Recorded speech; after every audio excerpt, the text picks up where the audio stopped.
உயிர்களுக்கு உணவளிக்கும் விவசாய சொந்தங்களுக்கு ரவிசங்கரனுடைய அன்பான வணக்கம். நான் சாமி பிராண்டு வேனஸ் இண்டஸ்ட்ரீஸ்லேருந்து பேசுகிறேன். இப்போ நம்ம பார்க்க போகிறது வந்து பார்த்தீங்கன்னா அக்ரி கார்ட்டு அப்படி இல்லைன்னா பைக் வீடரு அப்படின்னு சொல்கிறது. இது பெட்ரோல், சாதாரண பெட்ரோல் வீடரை நம்ம இந்த மாதிரி உட்காந்து ஓட்டுற மாதிரி பண்ணியிருக்கிறோம். மக்களோட தேவைக்கு தகுந்த மாதிரி இந்த மாதிரி உட்காந்து ஓட்டுற மாதிரி பண்ணியிருக்கிறோம். இப்போ நம்ம சாதாரணமான ஓட்டுற பொருளுமே நடந்து ஓட்டுற பொருள் எல்லாமே செட்டாகவே தந்துடுறோம். இது எல்லாமே பார்த்தீங்கன்னா நடந்து ஓட்டுற வீடராக உபயோகப்படுத்துகிற பொருள் எல்லாமே இது எல்லாமே இதுவுமே சேர்த்தே தரோம். அது இல்லாமல் வந்து இந்த பொருள் வந்து பார்த்தீங்கன்னா உட்காந்து அழகாக உட்காந்து ஓட்டுற மாதிரி எல்லாம் ரெடி பண்ணியிருக்கிறோம்.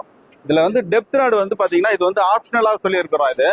இந்த டெப்த் ராடு வந்து பார்த்தீங்கன்னா எதுக்குன்னு கேட்டிங்கன்னா உட்காந்து நம்ம நடந்து ஓட்டும் பொழுது எப்படி அழுத்தி பிடிச்சி ஓட்டுவோம் இல்லையா அந்த டெப்த் ராடு, அதை வந்து இதில் கால்லையோ இல்லை கையிலையோ மாற்றி உபயோகப்படுத்துற மாதிரி பண்ணியிருக்கிறோம்.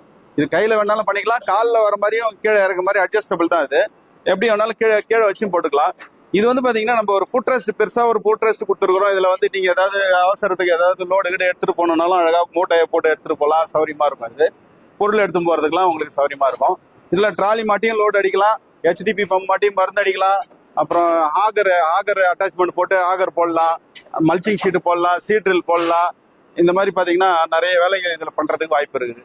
இதை வாங்கி பயனடையலாம். இதனுடைய விலை வந்து பாத்தீங்கன்னா 49,000 ரூபாய்க்கே கொடுக்குறோம். இது வந்து ஆப்ஷனல் தான். உங்க பூமி வந்து ரொம்ப சாஃப்டான பூமினா இது தேவையில்லை, சாஃப்ட் இல்லை கொஞ்சம் ஹார்டா இருக்குனாக்கா இது வேணும். இது தனியா காசு, அது வாங்கிக்கோங்க. வாழ்க விவசாயம், வாழ்க விவசாயம். நன்றி.